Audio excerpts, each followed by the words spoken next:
Devlin, Untamed. 5, 4, 3, 2, 1. The Platform. iOS, it's only sport. Martin Devlin, Lachlan Ward, presenting a sports show on the platform every single weekday. This is the highlights package of, including Stephen Fleming, the Black Caps' greatest ever captain, on the show talking CSK. That's the Chennai Super Kings, who he coached to a record 5th IPL win a couple of weeks ago. Big time on the NBA finals. Is it the greatest thing that's happened to the NBA recently? And that, hey, you don't need to hire 3 superstars and try and win a chip. You just got to develop your own talent, recruit well. And Denver, for the first time in 47 years, putting that place on the basketball map. ARU, Andy Raymond, Unfiltered, BTE, Brennan Telfer, Experience, all of that, and asking and answering questions. How many calls has KD already put into the Denver Nuggets coach Michael Malone? Calvin Phillips, is he the new John Terry of Champions League football? Is Stuart Barnes, who writes for The Times in London, he appears on stuff, a second division Stephen Jones? Is he Stephen Jones light, telling us what we already know? And Jack Grealish from Man City, has that guy even got home yet? He's the Alex Ovechkin of Champions League football. Let's go. As always, we start the program, tablets in hand. I say, gather my flock. It is time for a sermon. Let's go to the mountaintop. We live in an amazing, amazing world, and it's wasted on the crappiest generation of just spoiled idiots. Tell us something we don't know, Stuart Barnes. The former England first five writes for the Times over there. He's kind of like the new Stephen Jones. Remember that guy, a long-time rugby critic who made a career out of hacking the All Blacks and getting in the face and up the nose of all us New Zealand rugby fans? Jones was a master at the wind-up. He baited us, he goaded us, he teased us, and for a lot of people, tormented us. Barnes, to me, is Jones light. He's a bit more of a wannabe. He's a bit like Mark Reason, who writes for Stuff, and Chris Rachu from the Herald. He writes things I don't think he really believes and writes them for purely clickbait purpose. If I say this, I'll get a reaction. I'll get clicks. I'll get my numbers up. The boss will be okay. Sure, that's kind of cool if that's what you do and that's what you're about.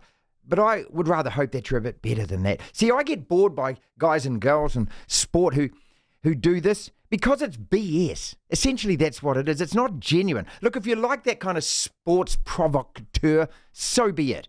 Good for you. I can't be bothered. I'd rather read and follow people who I actually know that what they write and what they think is actually what they mean. But that's just me. So today on the Stuff website, another Stuart Barnes hack piece where he boldly says that the All Blacks have been overtaken by Ireland and France and that all the Southern Hemisphere teams will be, and I quote, at an enormous disadvantage at this year's Rugby World Cup. Really? Really, Stuart? Wow, what quality analysis that is. I said this at the very start of the year. Opening day, opening sermon. The All Blacks will not win this year's Rugby World Cup. Why? Simply because we're not good enough. I said that based on 2 things. 1, playing stocks. 2, results. Pretty damn obvious, really, Stuart. You don't really have to be an expert on the sport to figure this stuff out. Ireland came here and beat us up last year. We also lost at home to Argentina for the first time. We were well beaten by South Africa.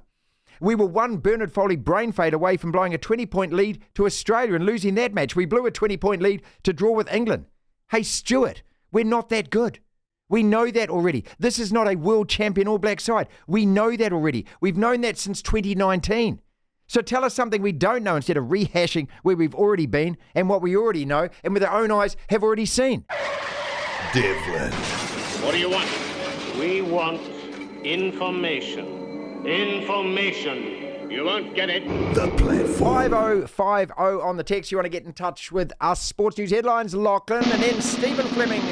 Oh, he joins us after 2. We're going to talk NBA to start with. That's what we are. We're going to go to our man Sean Keeler from the Denver Post to start with and soak it all up. Atmos for the NBA champions. Yeah, I'll start off with the NBA because, it was a sensational day for the sport yesterday, and for any basketball lovers, true lovers and enthusiasts and students of the game, they would have just thoroughly enjoyed seeing a team like the Denver Nuggets have been built well, have been together for a long time. The core has been together for about 4, 5, 6 years now. They've been through struggles. They've been there or thereabouts for a number of years. Finally got there, and you and I, Martin, both thoroughly enjoyed seeing this team, Andy Jokic and Jamal Murray, lift that trophy. And Coach Mike Malone, by the way, who's been in the league for so long. I remember he got sacked by Sacramento in 2014 or something, 2015. Ordinarily, every other franchise would have sacked him after their failed playoff record over 3 or 4 years where they couldn't get past the first round, but they kept with this guy. Yep. And guess what happened? Well, those celebrations for the Denver Nuggets unfortunately have been soured somewhat. There was a shooting in downtown Denver amid fans celebrating the Nuggets championship and was likely sparked by a drug deal gone wrong. That's what police in the area have said. The violence left 10 people wounded, including one of 2 suspected shooters. All of the injured are expected to survive, including 5 or 6 people that police believe were bystanders not involved in the drug deal. Chief Ron Thomas said at a news conference. So that is pretty damn sad news. That, Sobering, isn't it? Yeah, that you can have such a wonderful moment for that city, the franchise getting its first championship, and something like that. You has watched the to sour highlights it. yesterday, though. So there's a whole lot of guys, I presume they're guys, who start lighting fireworks, big time fireworks, right? They put them right in the middle of the square where they're all celebrating, and as they're just shooting off into the sky, other goons are running through. And playing Running through the fireworks. Rushing roulette, trying to sort of time it. Yeah, so that they run through without the thing basically shooting them right up the... No, they are the who's men, it. because if it was a woman, she'd go, no, this is not a smart thing to do. That's the great thing about yeah, men are like, screw it. I'll do it already, do it, yeah. Yeah. To some netball news, Silver Ferns mid-quarter Gina Crampton has announced she will take a break from netball next year. The 31-year-old said netball remained on her radar, but for now, she's ready to turn her focus to other adventures. The New Zealand Breakers have locked in their next NBA project. The New Zealand NBL franchise have made a habit of bringing promising young talents into their roster as part of the Australian NBL's Next Stars program. Since the program started, the Breakers have had 2 of their Next Stars players drafted in the first round, RJ Hampton in 2020 and Usman Dieng in 2022, with a third likely to be added to that list next week when the 2022-23 Next Star Ryan Rupier hears his name called. But the latest player, and this is very exciting news for the Breakers, the latest player, I believe he's Lithuanian. I hope I pronounce this right. Mantas Rabstavicius. Yeah, not bad. That's pretty good. 21 years of age, he'll join the Breakers after starting for Lithuania in the European Under-20 Championships last year, where he led the competition in scoring. Great news for the Breakers. Novak Djokovic has reclaimed the world #1 ranking from Carlos Alcaraz in men's tennis after winning his record 23rd Grand Slam title at the French Open. Rafael Nadal dropped out of the top 100 for the first time in 20 years. No Rafa in the top 100. Some football rumours coming out of Europe. Manchester United are willing to sell England winger Jadon Sancho. But while Aston Villa are keen on the 23-year-old, they do not want to pay the £60 million asking price. Geez, you guys paid a lot for him. If you only sell him for $60 million, that's not good. Sticking with Man United, apparently they will lead the race to sign French forward Kylian Mbappe from PSG. Stop it, mate. If the Premier League club is taken over by Sheikh Jassim bin Hamad Al Thani. Always been a fan of the bin Hamad Al Thani family. Every time I fill up the car, I thank them. Yeah, this Mbappe story is a bit strange. Chelsea are also expected to register an interest. I know that Liverpool probably will in some capacity. This is just his agent throwing it around. Yeah, well, Mbappe's come out and said that I haven't said I want to leave now. I'll see out my contract, but that goes out next year. PSG is saying they're willing to sell him now. It's a Brilliant bit all player. over the place. I'd love to have him, but he won't come to the Premier League. It's too tough. No, he will come to the Premier League. He won't come to will. the Premier League. He'll will. go to Real, mate, where he gets to play 5 games a year that are meaningful. Well, he might next. He might come to the Premier League one day. Might do the Zlatan and come at the twilight of his career. The Casemiro. Distance runner Faith Kipyegon has been given 57,000 New Zealand dollars and a house by Kenyan President William Ruto as a reward for breaking 2 world records in the space of a week. Brilliant. How awesome is that? Yeah, what about you tight bum rugby union? What about giving the Black Ferns a house each? Sexist pig! Here we go. Who got a chance to play? Sexist pig! But instead, the All Blacks, after losing a series to Ireland, get gifted Tudor watches. Yeah, they did too. Yeah. Sexist pig! A lot of PGA Tour players feel betrayed from management following last week's announcement of the proposed merger with Saudi Arabia's public investment fund, says John Round. The world #2 was only alerted to the news by text messages. He said, I thought my phone was going to catch on fire at one point. I told my wife I'm going to throw my phone in the drawer and not look at it for 4 hours because I can't deal with this anymore. And is it Rory McIlroy and Brooks Koepka? Yeah, they're paired in the first round round at the US Open. And just finally, US Olympic champion sprinter Tori Bowie died from complications of childbirth, according to an autopsy report. Now, this story is from a few weeks ago now. Bowie, who won 3 medals at the 2016 Rio Olympics, was found dead last month. She was aged 32. The report from the Office of the Medical Examiner in Orlando, Florida, said Bowie was estimated to be 8 months pregnant and showing signs of undergoing labour when she was discovered dead on the 2nd of May. It said she was found in a bed in a secured residence with possible complications, including respiratory distress and eclampsia. Eclampsia? Yeah. The autopsy report said the manner of death is natural. Very sad news that was. And for the time being, Martin, that is what's making news. Devlin. Oh my goodness me! The platform. The NBA basketball champions are from Denver? Yes, they are. Denver is the capital of the orange in America right now. Sean Keeler from the Denver Post. This Denver Nuggets side is the best side in the world, and they proved that with a 16-4 run through the finals. They are, and I think they're only the 8th or 9th team to do that since the playoffs expanded, and that's had a few iterations here. I just did a random Google search before the game to see, and in any NBA playoff series, they are tied for, I believe, the 11th best winning percentage postseason since 1973, period. So now we're going back a span of a half century. Yeah, they were pretty good, and they were good all year long, and they proved it when it counted. They had a plan, they executed it, and I've been arguing with myself whether it's as impressive or more impressive than what the Avs did a year ago, because they just blitzed people, and they really did in the postseason too. This didn't feel as dominant during the regular season, and yet their records, 16-4 through those 4 rounds of the playoffs, are identical. So I guess it's in the eye of the beholder, and you're beholding it from half a world away. So I guess you're welcome to whatever one you want to choose. I might lean Nuggets because there's something special about the first time, and there was no championship DNA, air quotes, so to speak, although the Avs hadn't done it since 2001. So that was a generation. These, a couple of I think Bo Byram, their defenseman, had just been born or hadn't been born when they last lifted the cup at the end of Joe Sakic's career as a player.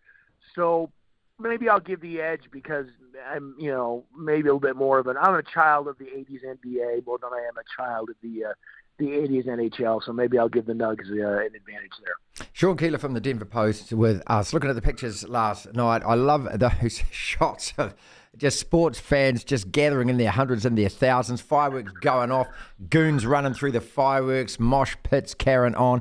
What does it mean to Denver winning this one? Well, it means giving ESPN whatever gesture you like from whatever country you're from. The 4-letter network has been a source of inspiration, artificial and real, in their lack of respect for the franchise and for this city as a whole. I think the Boston stat kind of speaks for itself. And I haven't done the dig, but if I'm not mistaken, since January 2016, this might be the only North American city with a Super Bowl winner, an NBA title winner, and a Stanley Cup winner. If we go back to the Broncos, who won in, I think, February of 16, like you said, to finish off the 15th season. That's a big finger wag I do with the NFL, that your playoffs are played in January and February of the next year. But instead of the winter sports, which put a hyphen and counted as one, as a lot of major soccer leagues do, you count the winner of 2016 as just an add-on to what happened in 2015. So I think they're also the only American city to do that. I guess it means that ESPN's going to have to be here more often, and their correspondents who don't like to pay attention to the Nuggets because, as we've talked about, they're hard to watch nationally and unfortunately locally, which is just a whole another Pandora's box. They'll have to pay a little more attention, I think, going forward, because let's be real, they're going to be the favorites coming out of the West next year, and they've got a core I believe every starter but KCP is under 29 years old, where they will be the favorite coming outside of the bracket and be expected to try to defend their title next year. And even Michael Malone, who is never satisfied. I'm sure you saw his speech at the end of that game. Yeah. I've grown to know him a little bit better, and I sort of laugh at his curmudgeonly sense of always pushing. He said, let's go get more. And frankly, when you've got Nikola Jokic, I think that's a fair bar to set. I am the Minister of Common Sense, and I want to talk some basketball. We need to talk. Okay. We need to talk. Issues to do with basketball. The great thing about being the Minister of Common Sense, before Andy Raymond Unfiltered joins us, is I decide. I ask the questions, and I also answer the same questions. Was this the best thing for NBA basketball, Lachlan, the Nuggets winning? In terms of the finals matchup, yeah, I think it is. I said it earlier that the thing I love about this team is that I have so much admiration. I said the same thing about the Milwaukee Bucks a couple of years ago. When you have a core and you've got a coach and you have some shortcomings in the playoffs and you don't get to where you should be getting to or getting as far as the conference finals and the finals as consistently as you maybe should, that you still stick with your guys and you go, no, we've got the right we've got the right people here, we've got the right coach, we've got the right players, and you never know if it's actually true or not. And I would have been one of the people that said that I don't think Mike Malone's the right guy. I don't know if Jamal Murray's the right running mate next to Jokic, because I never thought much of Jamal Murray, to be honest, until these playoffs. But no, it's sensational in terms of just keeping the core together and building on your momentum created year after year after year, and then getting to the promised land. It's great. Yeah, but the Milwaukee Bucks then sacked their coach, mate. Yes. Well, I know. That was fair though. Is this the end of the three big superstar trying to buy a team, get a chip, LeBron, KD, and isn't it? Come on, please tell me. Milwaukee have done it. They've won it. Same as Denver. They've shown the way that you don't just cherry pick a couple of big name Ja Morant, wave a gun around. I've got Instagram followers. I'm a posterizer. Bollocks. Put a team together that wins a championship. Well, with Milwaukee, they collapsed this year in the playoffs, and their coach Mike Budenholzer had some really, I remember it really well, some strange calls in terms of timeouts and some situations with his defensive settings in that game. What they lost in 5 but the question to the question is. But my point is that. Same thing could happen to Denver, that in a year or two, they don't play as well and they underachieve again, and then they sack their coach. The NBA's always had this. Stars getting together. You go back to the Lakers in the late 60s, early 70s. Wilt Chamberlain went to LA to try and win a title with them. He joined Jerry West and Elgin Baylor and Gail Goodrich. 2008 with Celtics in 08, Celtics in the 80s with Bill Walton going there. The Lakers as well. Jordan with the Bulls to a degree, getting Scottie Pippen. Right. Next. How many phone calls have KD and Kyrie put through to Mike Malone in the last 24 hours? Kyrie, probably none, because he's probably trying to do some sort of interdimensional mind reading. He's sprinkling his sage on himself. Over the airwaves. KD is though. He's talking to his agents, going, "Oh, geez, Denver's not. Do they have good sandwiches in Denver? Get me there." He's tweeting Malone over the 50 different aliases he's got on Twitter. Yes. Right? Yeah. Can they repeat the Denver Broncos, Denver Nuggets? God, I keep saying that every single time. It's a football town. Well, they certainly can repeat. I'll tell you what, the Broncos won't. Let's make that very clear, okay? The Broncos are in a bit of a hole, aren't they? No, the Denver Broncos, not my Brisbane Broncos. No, Denver Broncos. The thing with the Nuggets, and it was a similar thing with the Milwaukee Bucks a couple of years ago, they got a couple of breaks. The Nuggets ones was a bit, these were a little different, where I don't think they faced stiff enough competition in the West and the teams we thought would come out of the East, namely the Bucks and the Celtics. Maybe the Sixers at a stretch. No one saw Miami coming out of there. And Miami, I think, had played like double the number of games that the Nuggets, not actually double, but it felt like double by the time they got to the finals. So I'm not saying the Nuggets had an easy ride, but I don't think they got the stiffest competition they could have gotten, and they'll probably get that next year, or more stiff competition next year. But they certainly can repeat. I don't know if they will, but they certainly can. Yes! They've got the tools. They've got the best player in the NBA, and they've got a shooting guard in Jamal Murray who proves that he just elevates his game on every level when he gets to the playoffs. All right, 2 more quick ones before we go. With Dame Time, the answer for Miami Heat, because he's coming. his name's going to get thrown around with every single team who need another piece to win a title. Okay, So, I mean, he could help. I mean, if you put him in for Cole Larry, sure, but then you've got to take the ball out of Jimmy Butler's hands or Lillard's hands. Does he become a bit more of a running mate the way that Dwayne Wade did when LeBron went there in 2010? You'd have to change something. So he could be the answer, but he could be the answer for a number of different teams. Next! Final question then, and here's a stat for you.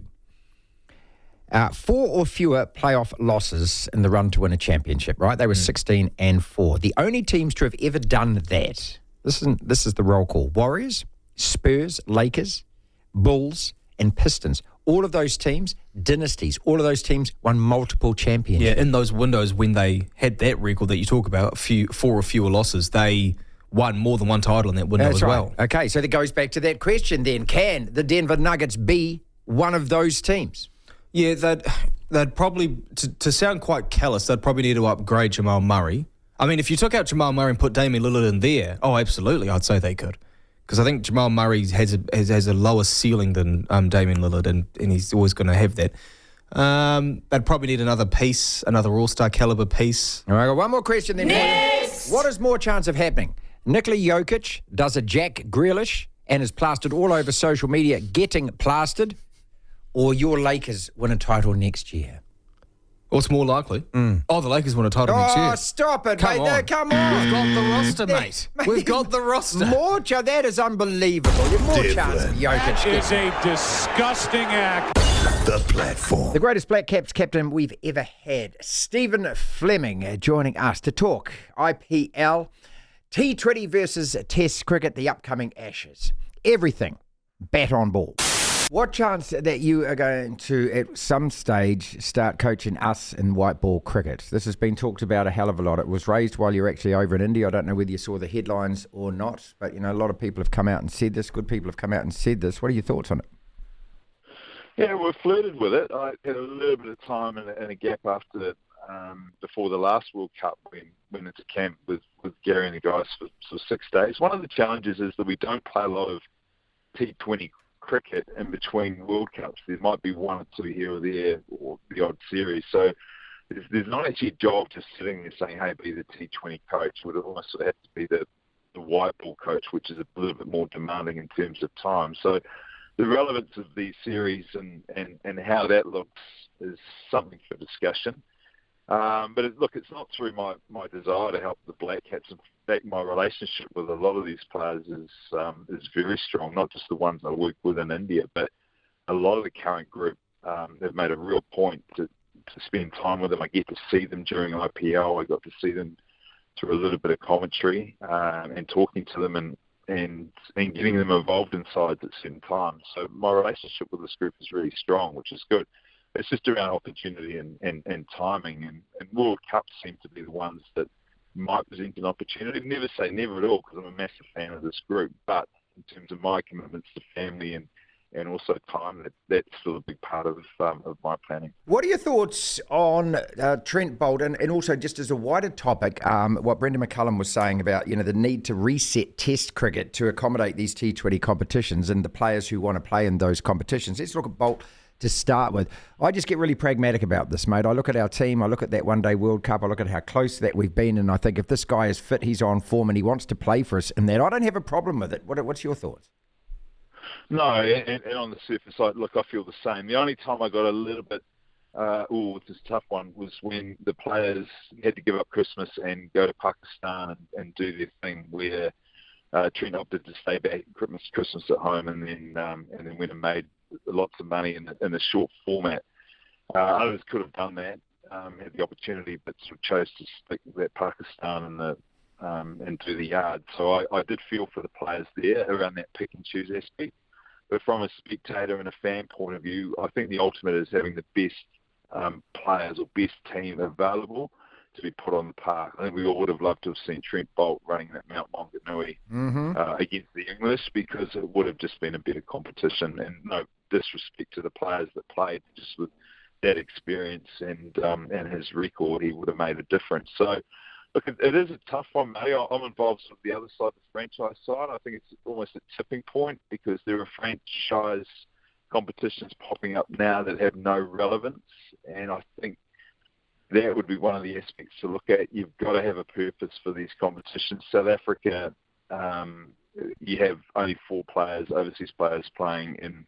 So the United Arab Emirates, you've got 9 overseas players playing. So you've got to say, well, how are you trying to develop the sport in that area, or is it just a money grab? So there's a little bit of context that is needed around some of these competitions that are popping up. And to be honest, mate, not all of them are making money. In fact, 3 or 4 of them maybe are making money. So you do question the longevity of some of these competitions that are around. But, of course, governing bodies and boards want a piece of it because they see what the IPL has done for India, and the Big Bash, and others potentially for other countries. So you can't deny them the opportunity, but I think it will settle in the future. For New Zealand and their contract system, I think the casual contract is a good initiative where a player can still be linked to New Zealand cricket, but there's just a bit more flexibility around both programs, and that may be the way forward for both parties. You've always loved your Test cricket, though, and we've got the Ashes coming up, and and when you've got 5 Tests, which is the absolute pinnacle of cricket, or when India play England or Australia play India, or these teams are the top teams in the world. Just thinking that, hey, these things all have to be rearranged around a T20 tournament in the UAE or one in Kazakhstan or so. It just doesn't feel right to me. And I just, I really hope, I can understand what McCullum's trying to say, because, look, everyone has a right to earn as much money as they bloody can during a very short period of a career. But you lose Test cricket, I just think you lose everything. You do. You lose a huge amount of history, that's for sure, and it's the spine of the game, really. And it is a delicate time, but you look at iconic series like the Ashes, the amount of interest for that, it out-trumps pretty much all T20 competitions. The IPL for eyeballs will go past it, but as a purist, the interest in the Ashes, and even this World Test Championship was good. Because there's real relevance. So you go back to the intention of this World Test Championship, and I think they got it spot on, is that there are series now in the next 2 years, Test series, that have relevance. And there have been times in the past that series have just been put together just to appease either the sponsors of a country or just keep the money coming in. And that's where you're asking a lot of fans. You need relevance for your support. You need to make sure that there's real purpose to either format of the game. And the one-day format goes through it as well. You get 3 or 4 match series or 3-match series that don't really mean too much. So you've got to keep providing purpose for the players, purpose for the competition, and then you can ask the fans to stay engaged for a period of time. It's very tough to have 3 formats operating at the same time and expect the fan engagement across all 3 to be consistent. It is going to go up and down. So there is an increase in ICC competitions, and there is a lot more emphasis now on that purpose of getting the World Cup qualifiers and the World Test Championship refined and promoted. To hear the full interview, download the platform at the App Store. Via Platform Plus, you can go back and listen to the whole show and all of the interviews in full. And then we'll talk some more basketball. We'll go to Miami and get their perspective on the defeat yesterday to the Nuggets. The Tight 5. 5 separate sporting issues, roughly 60 seconds on each. When the bell goes ding, we attempt to move quickly on to the next topic. Stuart Barnes' comments on stuff. The All Blacks have been overtaken by France and Ireland. God, tell us something we don't know, mate, for a change. The Tongan rugby squad for the internationals in July has been named. Lachlan's going to read you some names here. There's some fearsome-looking blokes in that. We could talk about Radio New Zealand and altering stories. I love this. I absolutely love this, that a journo's gone in over years and put a political bias on all their stories. Every one of their stories has a political bias. If you've ever listened to it. Luxon's comments about we're all a bunch of whiners. This is even better, because on Twitter there's a whole lot of people whining at him about the fact that he's called them whiners. That there is the definition of whining, dickhead. Brooks Koepka, Rory McIlroy paired together first round. Is this deliberate or is this a coincidence? Is there going to be any fireworks between them? What do you think Messi's going to do for Inter Miami? And the victory for basketball, for team basketball, is it going to stop the big 3? I want to talk about this again. Let's do the Tongan team, though, to start with.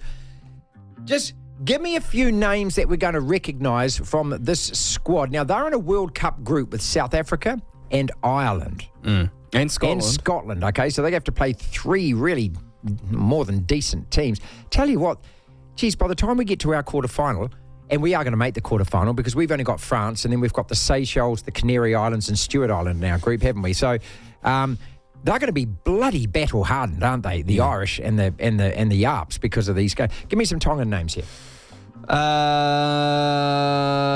Israel Folau. Move on. He's not that great. He's still a very good player. Solomon Akata. Yeah, maybe. Malakai Fikatoa. Yeah, he's still got it, I think. George Moala. Still got it. Soleimani Funaki, who currently plays for Moana Pacific. He's the captain, I think. William Haverley plays NPC. Yeah, good player. Augustine Pulu played for the All Blacks. Yes. Ben Tamiafuna. Do you remember him? Yeah, I do. He was a pro. Is he still around him? He's quite old now, though. Via Fafita. Oh, I love that name. Can you remember that try he scored in New Plymouth against Argentina? Yeah, brilliant. That's what he's known for. Love that guy. Now, there's a guy called Adam Coleman who's been selected, who is a former Wallabies lock. He's the latest player to switch allegiances, so there's another good pickup. That's an easy name to pronounce and spell, Adam. Thank you. Adam Coleman. Thank you. Appreciate that. Very Tongan of you to have a name spelled that way. Thank you. Those are probably the most well-known ones. There's like that Sri Lankan cricketer. Can you remember him? What was his name? There was a Sri Lankan cricketer with an absolute, I can't remember. It'll come to me. Who just had like a name like John Norman, something like that. Because normally you sit there and you're struggling with the cold. I'm not making fun here. I'm just saying that as a broadcaster, you've got to practice some of these names. That's a good-looking squad. I like it. Yeah, it's pretty good. And what I like also is that these names, and as you've said, a couple of former All Blacks, former Wallabies, come back to play and are allowed to play. Yeah. World Rugby, it took you about 20 years to get your head around this, but finally it has happened. That's a really good competitive squad. Well, just quickly, there's another name here, Samuela Losi, which I wonder if is that Sam Losi, who used to play for the Warriors. Look it up. I wouldn't be surprised, actually. Yeah. Or is that Losse? It'll be Losse like Willie Losse, will it not? Losi. Lousi. Oh, yeah, okay. it is him. It is him. Brilliant. Yeah. He used to play for the Warriors and played for the Waratahs, and he's now playing for Tonga. It's a very good squad, and as you say, thanks to the change to the allegiance rules, we're seeing a lot of these players run out for their other nations. Is John Luxon right? We're a nation of whingers. Chris Luxon. Who's John Luxon? I don't know. Okay, well, why is John Norman in your head? I don't know, because we're talking to him about the Ashes tomorrow, and we were talking about that a little earlier. Chris Luxon reckons that we're all a bunch of whiners, and then he actually said when he was challenged on, oh no, it's just the government is just a bunch of whiners. We are a bunch of whiners. I reckon we're a bunch of whiners. I mean, I like a good moan. Everyone likes a good moan, don't they? Yeah. But we hand-wring in this country about a lot of stuff that really no one else in the world gives a stuff. You know what I mean? Yeah, people lose sleep over things that go on in this country a little bit too much than they should. Everyone gets all caught up in issues outside of their own control. Oh, look, everyone is just so offended on the behalf of somebody else. And I was listening to Heather Duplessis-Allen a little bit on the way home last night. She brought up a bloody good point, actually. And it was just about, one of the national MPs saying that, look, instead of spending money on bilingual signs at the moment, can we just fix the potholes? And so that becomes a major headline. And, of course, and then apparently the it's left-wing media racist, get it, and that's racist and everything. No, it's just a bit of common sense at the moment. Hey, bilingual signs, I'm all in favour of that. Bloody hell, we are we're a Pacific Island nation with an indigenous population, and I'm very proud of that, and I love being a New Zealander, and I love the fact that, I have that, that being a New Zealander means that as well. But right at the moment, I think that most of us who drive would actually just say, hey, why don't we just fix the roads and make them safe first, huh? It's just reprioriting. That doesn't mean it's racist. That doesn't mean anything. It just means taking care of the immediate issues at hand. Business. That's what Koepka and McIlroy, is this meant to be mischievous? Is it deliberate? Is it just a coincidence? These guys like each other, don't they, in the first round? I don't think this is an issue, is it? I don't know. First round of the US Open? If it was... If it was Phil and Tiger, remember when they didn't like each other? Well, if it was Phil and Rory, then I'd say that's... Well, that's box purposeful. office. That's what they should have done. They should have got the biggest mouth from the Live Tour and the guy that hates it the most together. Yeah. That's what I mean. If you want to get ratings on the first day, that's what you would have done. I can't imagine Rory's going to do too much. I think they'll shake their hands, they'll smile, they'll say hi, and that'll be about it. Yeah, he's got a bigger fish to fry, which is called winning another major. What do you think Messi's going to do for Inter Miami? They're last in Eastern Conference at the moment, because we're going to be talking about this with Michelle Kaufman from the Miami Herald shortly. What do you reckon he's going to do? Bums on seats, for starters. There you go. There's going to be just an influx of fans going to those games, which is great. And he'll attract other players there. There's reports that Jordi Alba, who's been at Barcelona. Busquets. And Sergio Busquets, both been at Barcelona for a long time, very good players, won Champions Leagues and whatnot. That they're going to go to Inter Miami as well. And does it elevate the MLS, though, alongside the other major football leagues? No, it won't. It'll be a long time before that happens. It elevates it's not the retirement village it used to be, the MLS, right? It just used to be. It's getting better. It's like the A-League. It's getting better. It always will get better. But no one in the peak of their career is going there, are they? No. Not at all. And I don't think that's going to change for the next It's not going to decades. change because that's not where the big prizes and trophies and competitions and the fame that comes with that, all of that's in Europe. All of that's in the Premier League and to an extent the La Liga and the Bundesliga and Serie A. That's where you go to win the big football trophies. And you go to the MLS because either it didn't work out for you getting into Europe or you go in there at the end of your career. Stuart Barnes's comments stuff today. I find this boring, but I will raise it. The All Blacks have been overtaken by France and Ireland. Really? Stuart, really? Why do you think that a media organisation in New Zealand publishes articles like this? Why do you think? Clickbait. There you go. It gets clicks. Cheap. People click on it. Anything to do with the All Blacks and not performing at a World Cup or the All Blacks performing at a World Cup in terms of predictions of people thinking that will always get clicks. That's why. That, in a nutshell, ladies and gentlemen, is the New Zealand media right now, today. Devlin. Oh my goodness me! The platform. ARU, Andy Raymond Unfiltered. That's his Twitter handle. That's his podcast. Everything League, including why your man Mitchell Moses from your beloved Eels is about to cost us an Origin series. All right, can we talk about something that means that you're going to be a little bit more on the back foot as I'm coming in and I'm bowling big bounce heat at you? Mitchell Moses and the Eels are about to cost my beloved Blues, your beloved Blues, an Origin series. No, incorrect. Incorrect? Okay. I don't know who's going to cost the Blues. I'm not sold. Fittler is. Yeah, mate. There's a lot of criticism. There really is, and it's disappointing in the fact that you still have a flick through social media and people are calling him a buffhead and I know more and what's Freddie doing this for? Guys, the fact of the matter is Billy Slater and Brad Fittler and any NRL head coach or assistant coach actually knows more about football than all the rest all of us. Yeah, combined. that's true, mate. They've forgotten more about football. Yeah, so true. you can question a guy's decisions, and I get that, and I love that about sport. Where would sport be without debate? But the personal stuff thrown at Brad Fittler this week, absolute cowardly garbage, Marty. It's terrible, but it's all coming from New South Wales. That's the thing I don't get, mate. The issue with being a New South Wales coach is you have so many more options available to you than the Queensland coach. Is that too many options? Is that what it is? Because, look, Andy, I look at it and I just think that, I've seen this unfold before, so have you, that we lose the first one. When I say we, I'm a Blues fan. We lose the first one.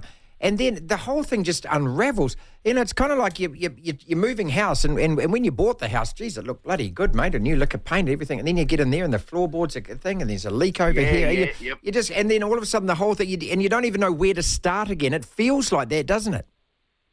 It feels like that because there's so many options. Okay, let's pick out just two positions: the halves, the 5'8", and the halfback. For Queensland, it's Cameron Munster and Daly Cherry Evans, and then no one close. If I'm being honest and respectful to others, there's no one even close to challenging.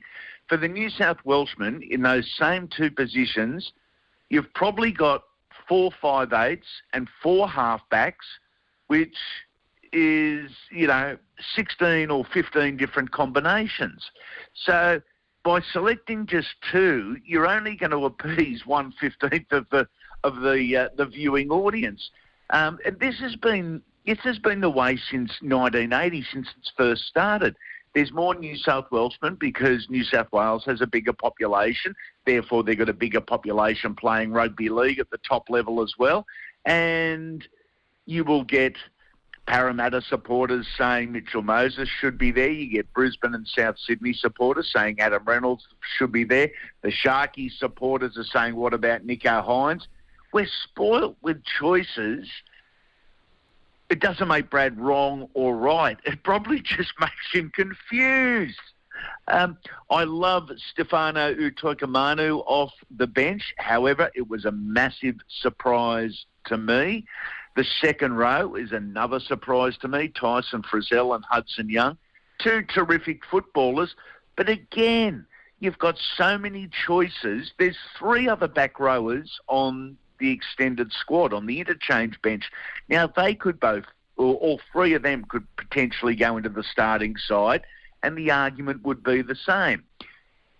I'll go back to this, Marty, and I don't know whether if it's age bias or not, but I think there is a number of players in this footy side that in the 1980s, 1990s, and even seeping into the 2000s wouldn't have been there. Right.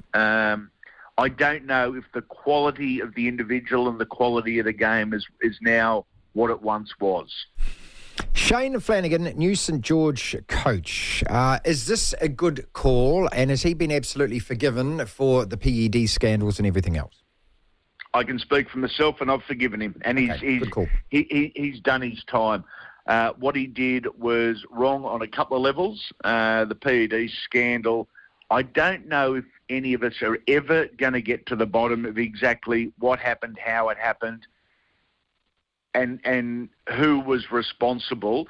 The head trainer at Cronulla at that time has been training over at Parramatta for the last 2.5 seasons. Yet Shane's ban. Somebody got to be made the scapegoat, dude. You know how this works, okay? And he was the guy, wasn't he? Yeah. Exactly. In terms of coaching, I never thought Jason Riles was the answer. Jason's going to be a terrific coach, but don't throw a first-year coach. Don't throw a rookie coach into that basket case. It needs someone that... Look, they can all coach, Marty, and they all coach in a very similar style. It's the background, it's the politics, it's the arguments. It's a guy that has seen these arguments, heard this politics before, and knows how to handle it. And that's Shane Flanagan. So I think they've made the right choice. I really do. I think it would have been fraught with disaster. One of the first-year guys with dreams in his eyes, and he would have been brought down before the season started. It would have been terrible. To hear the full interview, download the platform at the App Store. Via Platform Plus, you can go back and listen to the whole show and all of the interviews in full. Joining us from the Miami Herald is Michelle Kaufman. Yes, we talked about the Heat, but also attached to that, the biggest sports story that part of the world at the moment is all about a guy called Leo Messi, who's gone to play for Inter Miami. What's he expected to do? Is he expected to absolutely raise the bar financially in terms of interest, in terms of fans, in terms of coverage? Because I know that, Instagram's up to almost 8 million followers. One ticket for his first match was selling or listed to sell at $20,000. Obviously, there's a mass amount of interest in it. What is expected of him? Is it more off the field or is it on the field? I would say the main priority is probably off the field. They would never say that, but the main priority for the league and for Inter Miami, is to raise the profile of this league globally. And, this includes Apple. For example, Apple just signed a $2.5 billion deal, 10-year deal with MLS. And the idea is to sell Apple products around the world and also raise the profile of MLS around the world by having those games streamed all over the world so that fans in Europe, in Australia, New Zealand, and Africa and Asia can all tune in and see MLS games, which was not the case before. Well, what better way to raise the profile and spread the tentacles around the world than to put Leo Messi in an Inter Miami uniform and have him play every Saturday? People are going to tune in to see Leo Messi, and they're going to buy subscriptions to the Apple, MLS season pass. They're going to buy subscriptions. They're going to buy shirts. So Adidas is involved as well.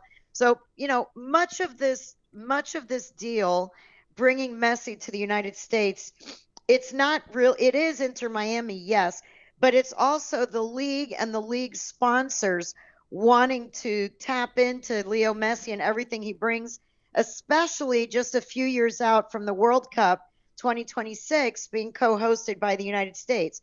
So having Leo Messi on American soil for the next few years, playing in an MLS jersey, having his games on Apple TV all around the world and selling Adidas jerseys all around the world, everybody stands to benefit from him joining this league. And then as far as attendance, every single team, every road game will be sold out. So the Atlanta Stadium that seats 70,000 people, they're going to sell out when they play Messi, when they play Inter Miami / Messi. I'm starting to call it Messi FC because he really is the team now. He's going to be the focal point of this team. All the other teams around the league are going to want to watch him play, so they're going to buy tickets. So it's going to be a huge cash cow for the league and for Inter Miami, of course. And then on the field, like I said, Miami is in last place. They've only, they've had trouble scoring. They've really been struggling this year. They've struggled really since they began 4 years ago. But this year they've been struggling to score. They're in last place. And bringing him here obviously is supposed to turn this team around. But he's only one guy. I wrote in my column today, which is about to be posted in a few minutes, that there is now there has been talk about Busquets joining him.